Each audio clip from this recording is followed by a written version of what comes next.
मराठी सक्तीच्या मुद्द्यावर आज मंत्रालयात बैठक। परिवहन मंत्री प्रताप सरनाईकांच्या दालनात दुपारी 12:30 वाजता बैठक। संजय निरुपम यांच्यासह रिक्षा टॅक्सी चालक संघटनांचे प्रतिनिधी उपस्थित राहणार। 1 मेची डेडलाईन पुढे ढकला, चालकांना मराठी शिकायला किमान 6 महिन्यांचा वेळ द्या, संजय निरुपम यांची मागणी। सक्तीच्या निर्णयाबाबत पुनर्विचार करण्याच्या मागणीवरही निरुपम ठाम। मुंबईत मराठी सक्तीवरून रणकंदन। सरकारच्या निर्णयाविरोधात ऑटो रिक्षा टॅक्सीमेनचं युनियन आक्रमक। आज दुपारी 4 वाजता गोरेगावात महत्त्वाची बैठक, आंदोलनाची दिशा ठरणार। गुणरत्न सदावर्तेंविरोधात ठाण्यात मनसेची बॅनरबाजी। बॅनरवर सदा रडते असा उल्लेख करत मनसेने डिवचलं। मराठी सक्तीच्या मुद्द्यावरून मनसे आक्रमक। विधान परिषदेवरून उद्धव ठाकरे लवकरच भूमिका मांडतील, संजय राऊतांची माहिती। तर शिंदे महान भाजपचीही मतं फोडू शकतात, राऊतांची टीका।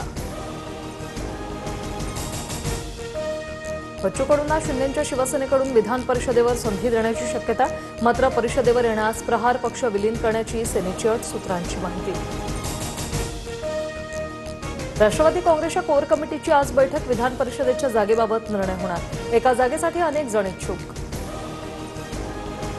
राज्य सरकारच्या पद्म पुरस्कार समितीत सांस्कृतिक मंत्र्यांना स्थान नाही। सरकारकडून समितीच्या स्थापनेचा शासन निर्णय जारी। मंत्री आशिष शेलार यांना पद्म निवडीतून बाहेर ठेवल्याने चर्चांना उधाण।